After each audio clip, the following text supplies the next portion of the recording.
Good afternoon. Thank you for joining us. The Canada Post strike enters its third week, and today, Cyber Monday, it promises to pose more losses as the strike drags on.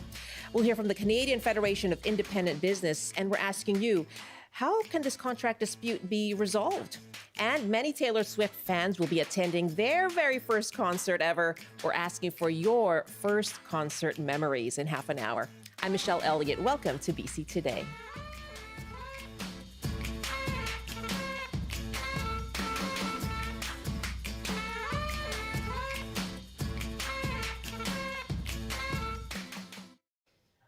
We're entering the third week of the Canada Post strike, and there appears to be some movement toward reigniting talks that stalled last week. Yesterday, Canada Post presented a, quote, framework for reaching negotiated agreements. It says that includes proposals to bring greater flexibility to its delivery model, while also demonstrating movement on other key issues. The Canadian Union of Postal Workers says it's currently reviewing that latest offer and that both CUPW and Canada Post had both made adjustments. They were waiting for the special mediator to renew those talks. Meanwhile, Canada Post says it has missed delivering an estimated 10 million parcels as the strike by 55,000 workers continues. And we want to ask you, how can this Canada Post contract dispute be resolved? You can call us now, 1-800-825-5950, 604-669-3733, and you can also hit pound 690 on your cell phone. Although I'm told again today that pound 690 is not working. So my apologies. Do use 1-800-825-5950, 604-669-3733. If you'd like to email us, our email address is bctoday@cbc.ca. And the Canadian Federation of Independent Business has released a new report that says by Wednesday, the strike will have cost small businesses $1 billion. Joining us now is Emily Boston, Senior Policy Analyst with the Canadian Federation of Independent Business. Good afternoon. Good afternoon. Thanks so much for having me. Can you break down these figures for us? How did you come to them, and what is the impact of the strike on small businesses? Yeah, absolutely. I mean, there's far-reaching impacts of this strike on Canadian small businesses right now, especially as we head into the critical holiday shopping season, and considering that they've just, missed out on Black Friday, Small Business Saturday, and now Cyber Monday. So there's a wide range of operational and financial impacts that they're experiencing, as well as just general stress that the situation has caused for them. You did mention that as of Wednesday, the total tally of how much this has impacted the small and medium-sized business sector is going to hit $1 billion. So that looks like over $76 million every day. And here in BC, that total has jumped up to a little over $138 million. So the average small business is reporting that about 41% have said that their cost impacts are over $2,000 related to this strike. So we're really seeing a ballooning cost challenge that small businesses are experiencing related to the ongoing disruption. And that's what's making it so pressing to make sure that Canada Post workers get back to work as soon as possible. And are these losses due to lost sales or needed refunds or having to find shipping elsewhere? Absolutely. I mean, it's a confluence of different issues. One, they're, having parcels just sitting around that they can't get out the door. Many small businesses rely on Canada Post to send invoices, receive payments, so they have money and cash flow problems that are just kind of sitting in limbo right now. Many small businesses do have to turn to other carriers at this point, which often have higher costs, especially for rural businesses that very much rely on Canada Post shipping, that are not able to find more affordable options. So there's really a whole group of issues that are impacting these costs that they're experiencing. Even things as simple as not being able to put out their marketing materials for the holiday season. So when we look at the many costs that are piling up, also the added stress that they're experiencing because of these delays and difficulties, as well as frustration from customers towards staff saying, I put in an order 2 weeks ago and I've yet to get anything coming to my door. It's a very, very challenging situation. Okay, let's take a call right now. And I'm joined by Emily Boston, who's Senior Policy Analyst with the Canadian Federation of Independent Business. And as the Canada Post strike enters its third week now, a strike by 55,000 workers, Canada Post saying 10 million parcels have been missed in terms of delivering. And the CFIB saying by Wednesday, the losses to small businesses across the country will hit $1 billion. And today is one of those critical days, Cyber Monday, asking you, how do you think this needs to be resolved? 1-800-825-5950, 604-669-3733. You can hit pound 69. You cannot hit pound 690 today. And you can email us bctoday@cbc.ca. Let's head over to the Kootenays now, and Rubia is on the line in Nelson. Hi, Rubia. Hi, Rubia. Are you there? Yes, I'm right here. Thank you for taking my call, Sure. Michelle. Yeah, I'm glad to hear from you. What do you think? How can this be resolved, do you think? I've done a little research, and Canada Post is a federal-run organization, so it's run by the federal government for Canadians. We Canadian citizens, we pay taxes, and that's what pays for Canada Post. It's also what pays. Let me just jump in the, because, in fact, Canada Post, unlike other crown corporations, it is a crown corporation, but it isn't funded by taxpayers for those daily operations. It needs to sustain itself through profit. So just to jump in on that. But yeah, in terms of being government owned, it is a crown corporation. You're right on that. Yeah. But who funds it, Michelle? What did you just tell me? That it needs to fund itself. It's not sustained by taxpayer money. Who owns it? Who runs it? Does not the federal government run that crown corporation? Well, it is a crown corporation. Yeah, you're right on that. So that part well, is I don't correct. know what that means. If it means that it's a crown corporation, does that not mean that the federal government actually puts the money there to pay for Canada Post? No, and that's an interesting part of it, actually, and that's why, amid all these losses that they've had, they're struggling to find out their sustainability as a company. I'm listening to you, Michelle, and I'm learning. And so what I just learned this in the last week as well myself. Yeah. Okay, so I'm listening, and there was something that I had to introduce, but you've kind of changed that, and I still don't know who they are. I don't know who supports. You say they are supported by profits, but who is this they? Okay. Well, Canada Post does have its own staff, but and they run themselves as a crown corporation. But let me go to Emily here. In terms of that, does that add another wrinkle? The fact that it is supposed to sustain itself funding wise. Well, I think we're seeing big challenges on Canada Post's behalf right now as this strike carries on. Many Canadians don't rely on Canada Post the way that they used to, but that's not the same for small business owners. There's a large majority, about 79% of Canadian small businesses that do still rely on Canada Post for shipping and goods. And I do want to, touch on Rabir's point, and I think really like the tone there, which is one of frustration. There's a lot of confusion surrounding why this strike can't be resolved. There was, I think, a lot more optimism a few weeks ago that the parties could come to a resolution themselves.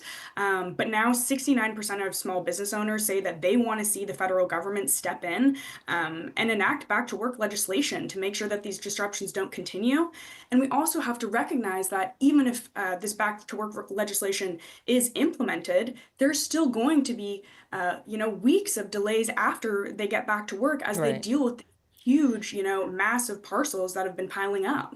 And Canada Post has said that what it's looking for is they want the federal government to consider changing the legislation that requires it to deliver letter mail daily, because although it's not funded by the government, it does need to sustain itself through profits. But unlike its private competitors, it actually has to go to all parts of the country, has to go to rural parts of the country and deliver mail there. It is required to do so. And often those are not serviced by those private delivery and parcel companies and parcel services. So that's part of what it's hoping the federal government attends to. Let's take another call here. And you're right, Rubia's overall point was a frustration as taxpayers. But you just touched on, Emily, binding arbitration or the government stepping in. I mean, that's something that, of course, is going to get the union upset in terms of interfering. They would say interfering with their ability and their right to strike and to negotiate an agreement. I mean, certainly that would, of course, be the perspective of that union, and we recognize that, postal workers, they want to be, compensated fairly, have good work-life balance. That we totally understand that, but Canadians are saying, hey, you need to understand that the Christmas holiday season is coming up. We aren't going to be able to, send Santa letters. There's a huge impact on people like seniors that aren't able to send mail when they have like a higher reliance on this service. This is a service that Canadians rely on, that businesses rely on, and at a certain point, which in my view was weeks ago, this needs to be resolved to make sure that Canadians can get their lives back on track and continue moving the goods that are necessary, the cash flow that's necessary, and all of the things that are important to us as we head into the holidays. Let's take another call asking you, how do you think the Canada Post contract dispute and the strike should be resolved? Our number again, 1-800-825-5950, 604-669-3733. Peter is on the line from White Rock. How do you think this should end, Peter? Well, I think maybe the government should play a little larger role. I mean, the fact that it's such an important public service, and as you mentioned, it's necessary in rural areas and so on. I think it shouldn't just be necessarily based on for making its own profit. Maybe the government should support it. But another thing that I've heard is a very practical idea is allow post offices to also serve as banks in some way. And that would bring in a lot of extra income as well. Okay. But the main thing is to keep the service going and pay the workers well, and then everybody benefits. So ways to adapt and adjust to modern times, as it were. Yeah, and not just depend on profit. Again, it's a vital public service, as your guest has been pointing out. Peter, great to hear from you. Thank you very much. And Kathy is on the line in Burnaby now. And you wanted to clarify something. You're a postal worker, Kathy. Hi, Kathy. Are you there? Kathy, can you hear me? Okay. Unfortunately, we have lost our connection with Kathy. I would love to hear from you, Kathy, because it's the notes say that you are a postal worker yourself and would like to clarify some things on Canada Post as a Crown Corporation. So please do give us a call back, 604-669-3733. Elizabeth is on the line now in Chilliwack. Hi, Elizabeth. Hi. Some of us seniors were talking the other day about it, and we came up with some solutions. I don't know if Canada Post will like it or not. And one of those was that we should have home delivery. We're talking residential. And home delivery or mailbox delivery, whichever, twice a week only. So perhaps Tuesday and Friday. My husband did bring up the fact of, I think it was pension checks or something. That might have to be a different day.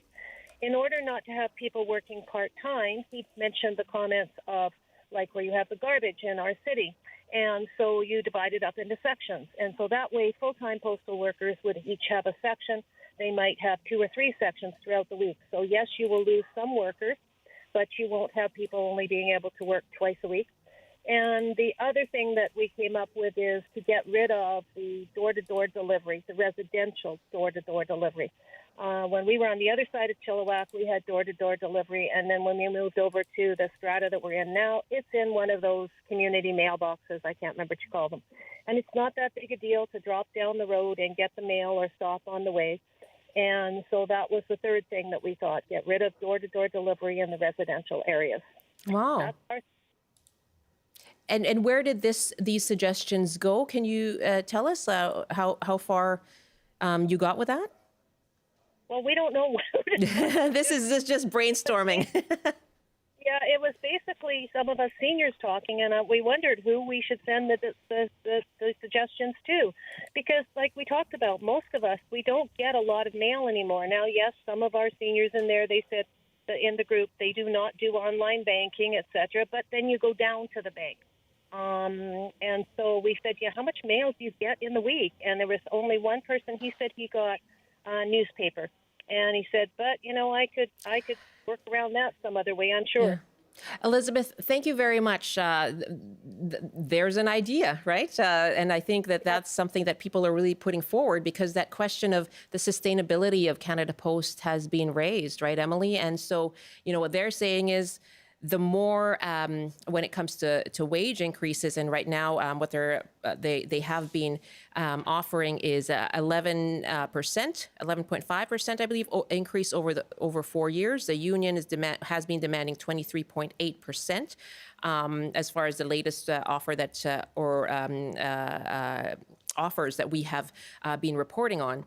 So what the corporation has been saying is that the more they pay, or the more they increase wages, that's going to affect the sustainability of the corporation in the long run. So if it doesn't apply, these kinds of changes that we've heard, these kinds of adaptations, how sustainable is Canada Post going to be? Well, I can't speak to their financials and how they should change their operations in that way, but I would love to call back a point that Peter, the previous caller, had raised, which I do think ties into that thread of adaptability. When we say, some carriers are taking services right to people's front doorsteps, and it's a challenge, or it's a hassle to walk around the corner to a Canada Post, mailbox. That's a challenge that we're concerned about, because considering how many small businesses rely on the Canada Post system, if we're in this period of an extended time where Canadians are saying, you know what, we can't wait, we need to find other carriers, oftentimes people use Canada Post to access small business products. That's who they buy their products through and rely on that shipping.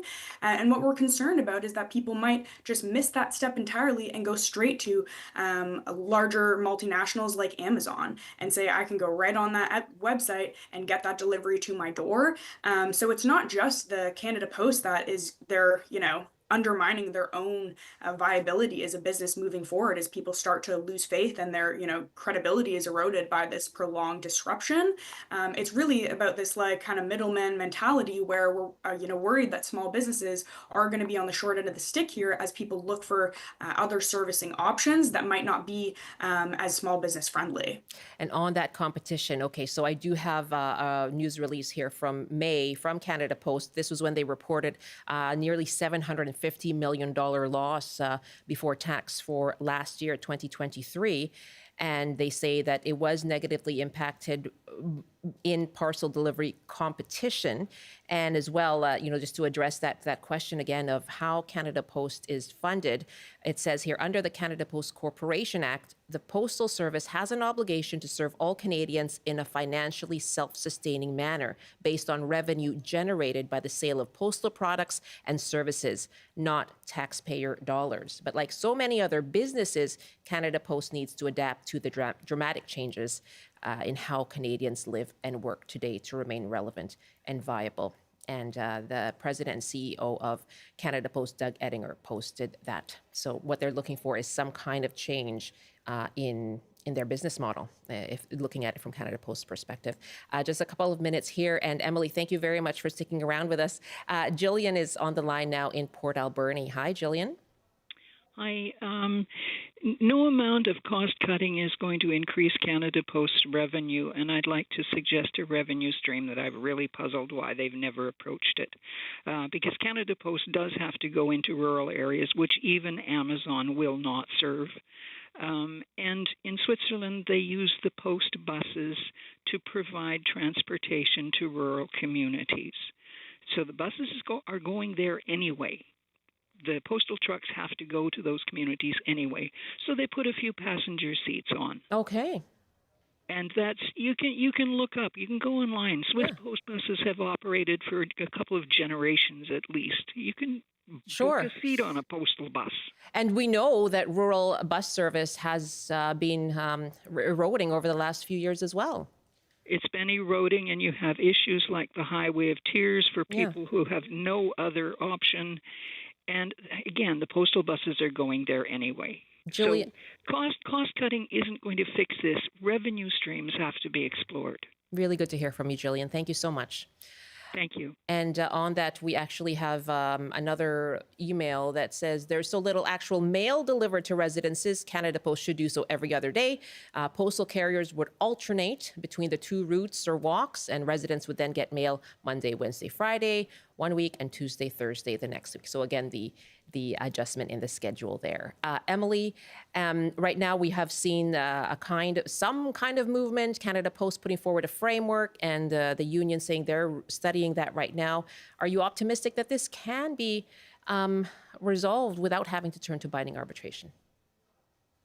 I'd love to be optimistic, but as you noted when we began this interview, it's 3 weeks in now. The time for both parties to come to a resolution on their own has passed, and it is time for the federal government to step in and make sure that this service is operational again. I really appreciated the perspective of the caller just now, who talked about the challenges of not being able to reach rural areas. Many different carriers actually, pass parcels off to Canada Post, and they rely on Canada Post to get these shipments out to more rural areas. And so we're really leaving a lot of Canadians behind here, not just small businesses, but those that rely on these services. In terms of, next steps here, there's a resounding call to action from small businesses that they want the federal government to step in here and make sure that services resume so that they're not missing out on the critical holiday season moving forward when they've already had the difficulties over like one of the biggest retail holidays of the year, which was this past weekend. And that would be Black Friday. Emily, thank you so much for joining us. Appreciate it. Thank you very much. Emily Boston is Senior Policy Analyst with the Canadian Federation of Independent Business. It's 12:27 now. This Friday, December the 6th, is our annual CBC British Columbia fundraiser in support of food banks in BC. And the new name is Make the Season Kind. So this is your chance to spread kindness and make a donation to one of the 108 food banks in this province. It just so happens as well that this Friday is also the day Taylor Swift opens the Vancouver leg of her Eras tour, the final leg, as she closes this mammoth tour that's been going on for nearly 2 years. So we're kind of mashing up the two. We're celebrating Make the Season Kind and fundraising for food banks in BC. We're doing that live outside the CBC building here in downtown Vancouver. We're just around the corner from BC Place, so all the Swifties will be milling around. We're going to soak up that aura of the Eras. I'll be hosting a special 3-hour edition of BC Today on stage in our outdoor plaza. I'll be joined by Margaret Gallagher of North by Northwest. We're going to be joined by some special guests, and hopefully you too, if you're going to be downtown for the concert on Friday, do come and join us as a kind of pre-show. We'll be on the air and live from on stage 12 to 3. And all of this, of course, to raise funds for food banks in BC. You can donate now as well. Just go to cbc.ca/kindbc. Click on the Donate Now button. You can choose which food bank to send your donation to, and you get a text receipt as well. Again, another special day of programming, Make the Season Kind, coming up Friday, December the 6th. If you're in the area, come on down and see us. Or you can join us on CBC Radio, CBC Television, and live streaming as well, of course, on YouTube and our streaming channel, CBC News BC.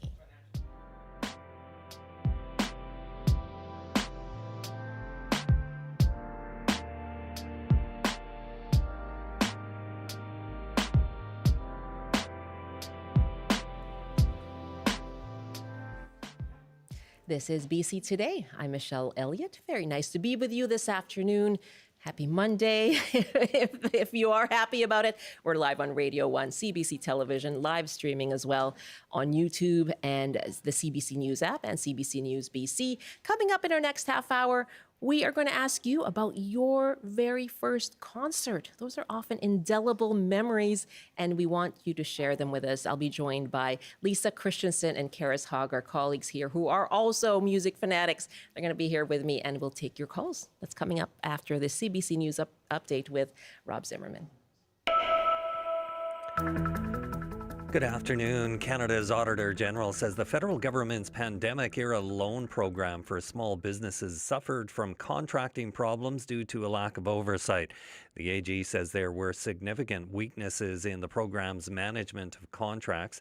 She says the government relied too heavily on one contractor to deliver the program, with more than 90% of the administrative expenses paid to Accenture, a professional services and IT company. As the strike at Canada Post enters its third week, union officials say both parties have adjusted their demands and are ready to restart talks.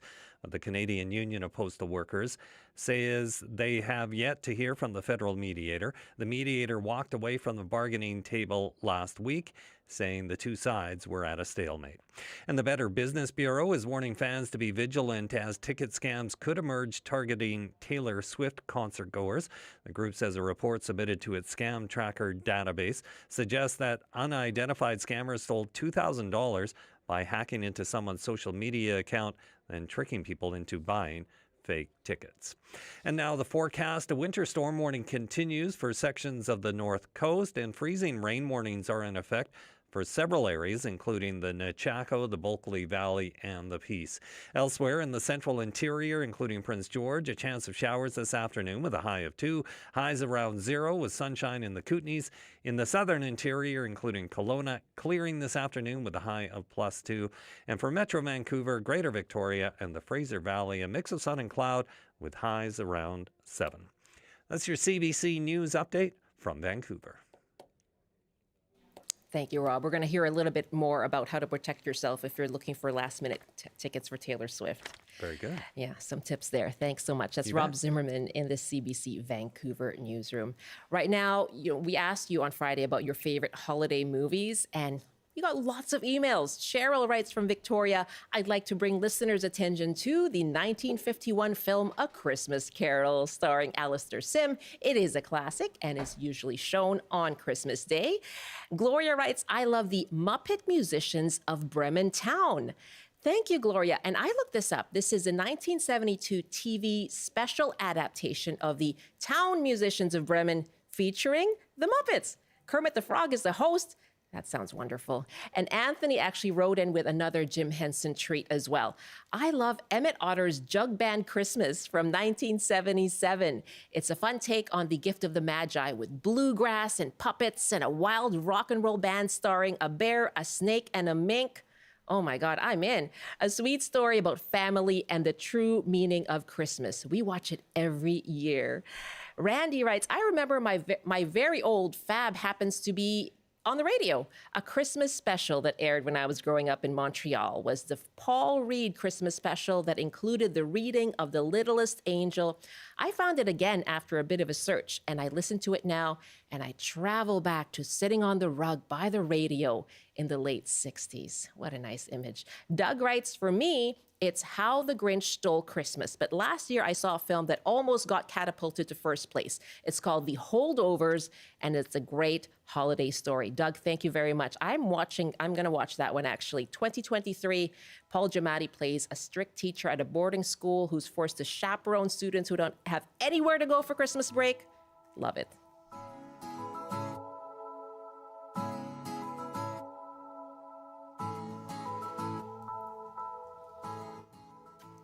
Make the Season Kind is the new name for our annual CBC British Columbia fundraiser in support of food banks in the province. We will have a special day of programming planned for Friday, December the 6th, all designed to support the 108 food banks in this province.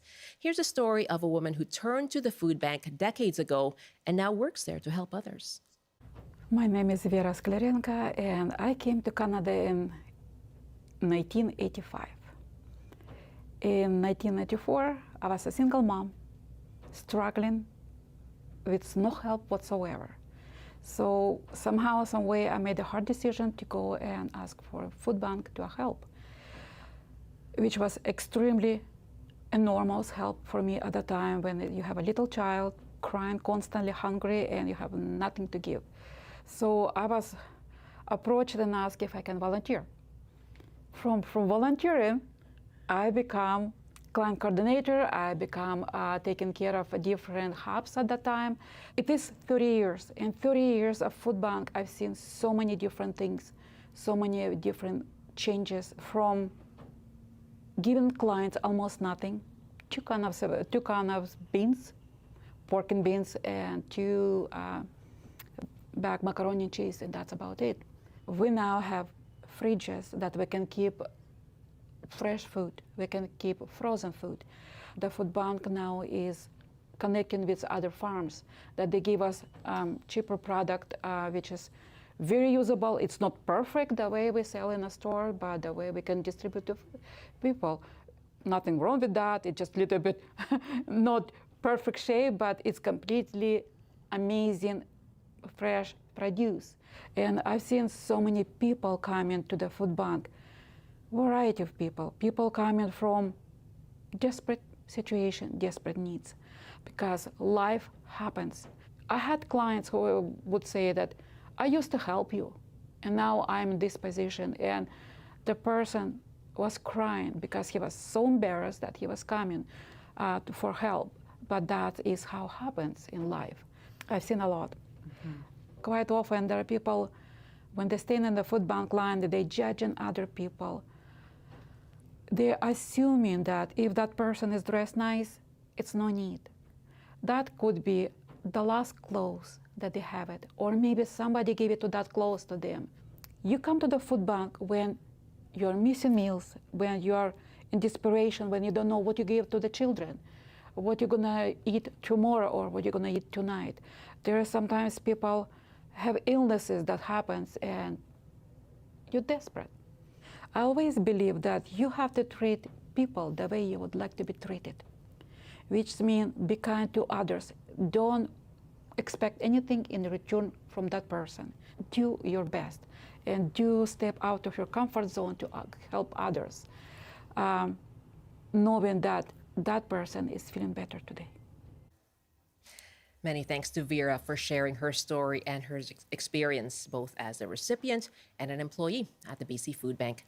This Friday, December the 6th, is the 38th annual CBC British Columbia Special Day of Programming, all in support of food banks around BC. It's called Make the Season Kind, and you can go to cbc.ca/kindbc, where you'll find the Donate Now button. Just choose the food bank that you'd like to donate to from the drop-down menu. Again, it's cbc.ca/kindbc. Click on Donate Now, and we have that special programming all planned for this Friday with my co-host Margaret Gallagher. Of course, it will be the first of the 3 Taylor Swift concerts as well, right around the corner at BC Place.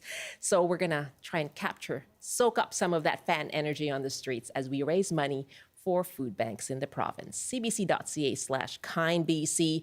You can actually also text 222. There we go. That's an easy way to say it. Text the word kind to 20222, and you'll be able to make your donation. We're going to talk about Taylor Swift now. Are you ready for this? This is the big week of Taylor Swift coming to town. Friday is the first of 3 concerts at BC Place, the closing leg of a mammoth tour that began in March 2023.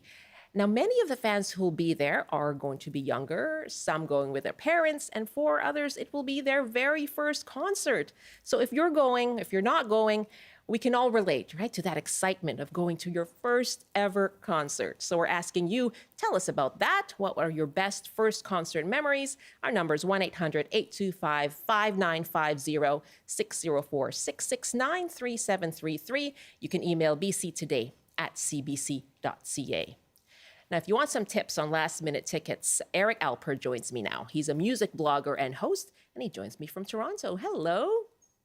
Hello, how are you? I am well. Nice to see you, Eric. Have you seen T-Swizzle in concert? I have. I actually went to the first night of the Toronto show, and it was an experience that I will never forget. I love people watching. So when I went with my 21-year-old daughter, who hasn't seen her before either, it was just really nice to see parents, mostly with their daughters, sometimes dads with their daughters, enjoying what seems to be their first concert. So it was a great night all around. Definitely worth the 18-month wait for her to come to. Oh, how lovely that you had this night out with your daughter. Can you give us a sense of just how big this tour is? Yeah, in Toronto, they were estimating around $280 million were going to be brought into the city in terms of economic value. That's money that's being spent on restaurants, on hotels, parking, food, drinks, alcohol, merchandise. Yeah. And that's money that, would normally be during a Stanley Cup final. But, in Toronto, we had one of those in a long time. But the level of excitement was astonishing. I've never seen anything like it in my 35 years of the music industry, because it was like closed streets. It was heavy duty police officers. It was a lot of traffic people trying to move 55,000 people in and out as best as possible. And again, a lot of these people have never been to a concert before. So it kind of lended itself to, let's get these people there quickly and let's get them home safe. I've been hearing that a lot too from the officials here, that it's about making sure people move through quickly, all about safety and organization. We just heard that the Better Business Bureau is reporting that there are some scams out there. So we want to help people avoid that if they're trying to hunt for last minute tickets. What are your own tips? Yeah, it's interesting that, a lot of the parents are having such desperation and FOMO, and they're leading them into a trap. The thrill of seeing your favorite artist or your kid's favorite artist is making people be a little bit unwary about the scams that are out there. You have to stick to the ticket resale sites or the places like Ticketmaster, which offers protection and verification of the buyers. Those smaller, lesser known sites are really, really key in having those scams out there. One thing that I've seen a lot of is people getting fooled by the phishing scam of the fake URLs. So the I in Ticketmaster is actually a 1, and it's allowing people to input their confidential personal information, like phone numbers, like credit card information, buying fake tickets on a fake site. Those social media deals are happening more and more. And like you said at the top of the show, there was somebody that had their Facebook profile hacked. So they went around claiming that they were that friend that really, really well, selling those last minute tickets. So be wary of that too. Pick up the phone, call them and say, is this really you selling these Taylor Swift tickets for $100 or $1,000? And if it sounds too good to be true, chances are it probably is. That's probably a good tip. Eric, so nice to hear that you bonded with your daughter over Taylor Swift. It was great.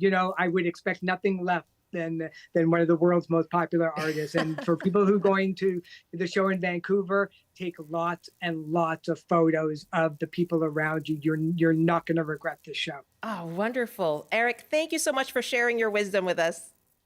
Thank you so much for having me. Eric Alper, he's a music blogger and host. He joined us from Toronto. And now, as we ask you for your favorites or your first concerts ever, I'm joined by two of our friends here on the show and two huge music fans themselves, CBC reporter Karis Hogg and Lisa Christensen, reporter for the Early Edition Polaris Music Prize. And may I just say, we are all dressed for the occasion. We're in our we're not metal shirts. We're in our band shirts. I would expect that from you, but a different genre today. Yeah, I picked this up because I liked it, but then I just found out. No, I planned this. You planned this, Lisa. You planned this. The Vance Joy opened for Taylor Swift when she last played here in 2015. Oh my good. Okay, so I totally planned that. We are all, well, just like a producer would. We are all wearing concert T-shirts. I'm wearing Missy Elliott, as she was here in the summer, and it was fantastic. An amazing shirt. It really snaps. I mean, the colors. It is kind of out of this world. It just takes you out to outer space. That was a fantastic show. I had such a blast. I did not sit down once.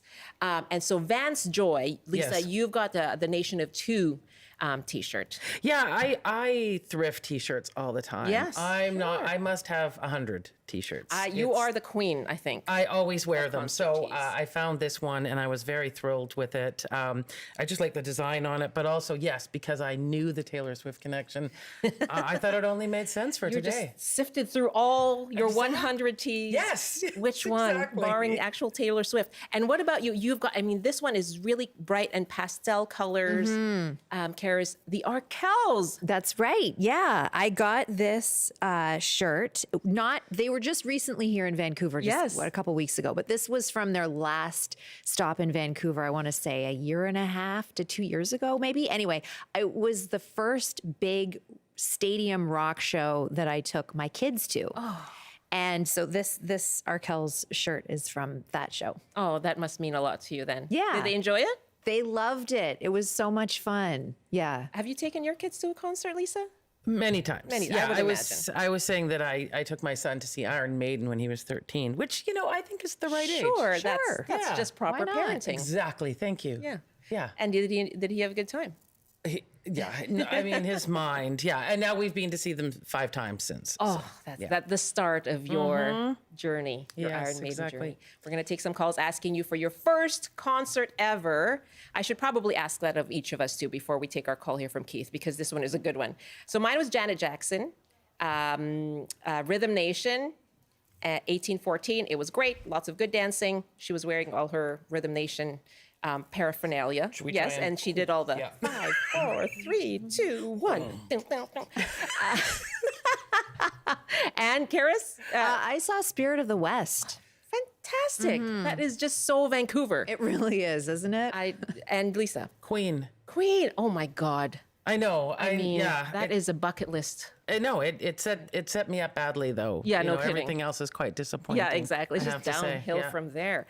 Let's take some calls. Keith on the line in Vancouver. What was your first concert, Keith? Well, bear with me for a moment. My first concert was Milli Vanilli. Wow. Wow. Parley Beach, New Brunswick, came up from Nova Scotia. Probably about 6 months before they were found out, something like that. Right. I was out with my brother. I went up with my brother and his friends.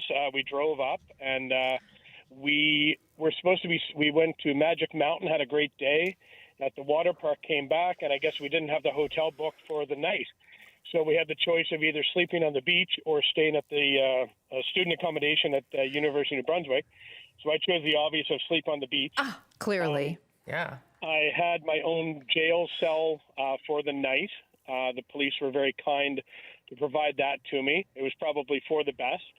I remember I got out at about 2:30 in the afternoon. And the thing is, I'm sure none of you have ever spent the night in your own cell before ever, but you don't know what time of day it is. I had no idea.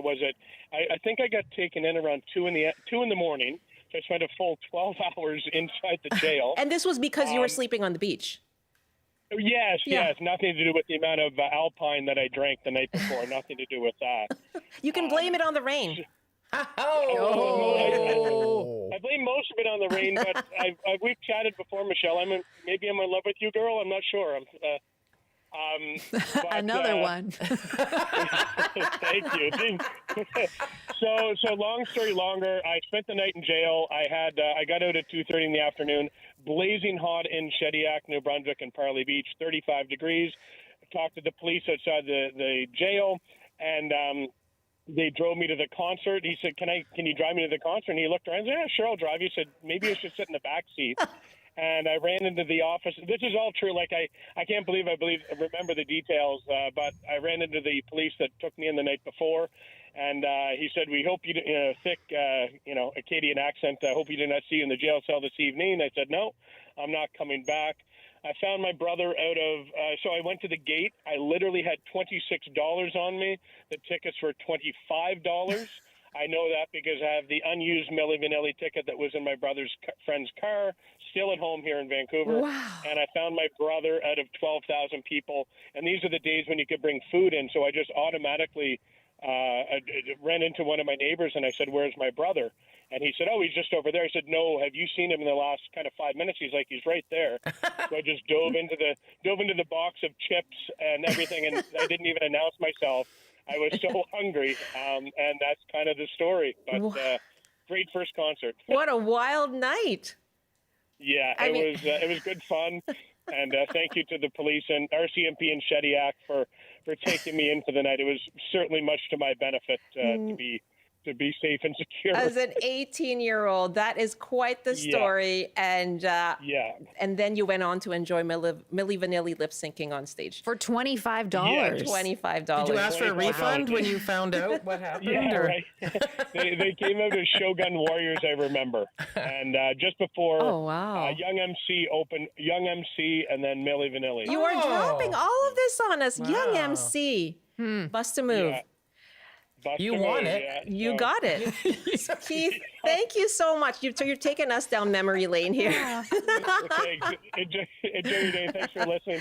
Thanks, Keith. Young MC and Milli Vanilli. That is like that's my world. That's what I was listening to around that age. George is on the line in Vancouver. Hi, George. What was your first concert? Well, I saw the Beatles. Oh my goodness. Okay. We're done now. Yeah, that's it. You can close the book. The Taylor Swift of your generation. That's right. I couldn't hear a thing except 20,000 young women screaming both at me, but at the Beatles. And there were little tiny people. I actually got close to a front row seat because I went to a scalper. I think I paid $30. This is in the 60s, so it's big money. Oh my! And where was this? Maple Leaf Gardens. The old Maple Leaf Gardens in Toronto. Goodness. Wow. I've heard that about Beatles concerts. You couldn't actually hear a thing because you just hear screaming. Yeah, well, it's really the experience. If you really want to hear music, listen to a record. That's all I'm saying. What was the experience like, George? It was sensational. I was probably 13 or 14. My parents and I were driving downtown. We drove past Maple Leaf Gardens, and I saw what was happening. I said, I got to go. I'm getting out. And my parents said, you're not getting out of the car. I went to the concert. I want to say it changed my life. So it wasn't sold out?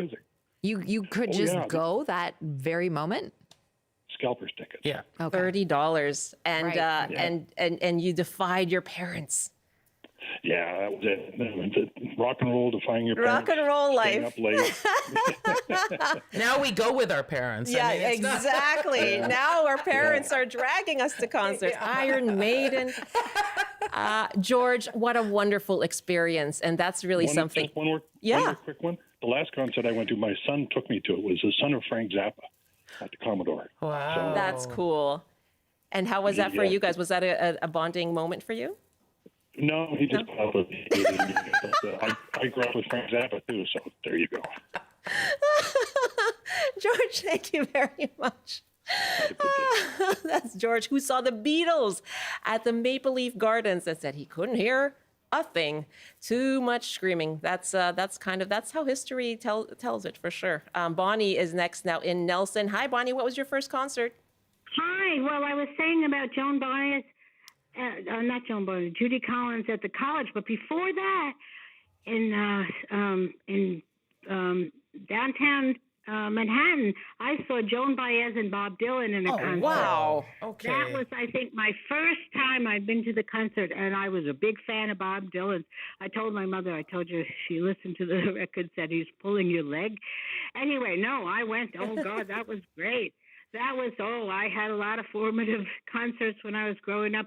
And by the way, I never heard of Milli Vanilli in those days. This is topping everybody else's stories. I mean, I've been to concerts all over the world. But that was tremendous. Bob Dylan and Joan Baez in Manhattan, no less. Bonnie, thank you so much. At Carnegie Hall. At Carnegie Hall. Oh, my God. Yeah, okay. Well, thanks for bragging. Yeah. Okay, Bonnie, thank you. That's amazing. Reg is up at Moberly Lake, and oh, my goodness. We're just getting the big guns now, right? Okay, Reg, go ahead. Tell us about your first concert. Hi, Michelle. This is another retro one. It was the first concert of Pink Floyd at Maple Leaf Gardens, and it was on March 11th, in fact, 1973. Oh, wow.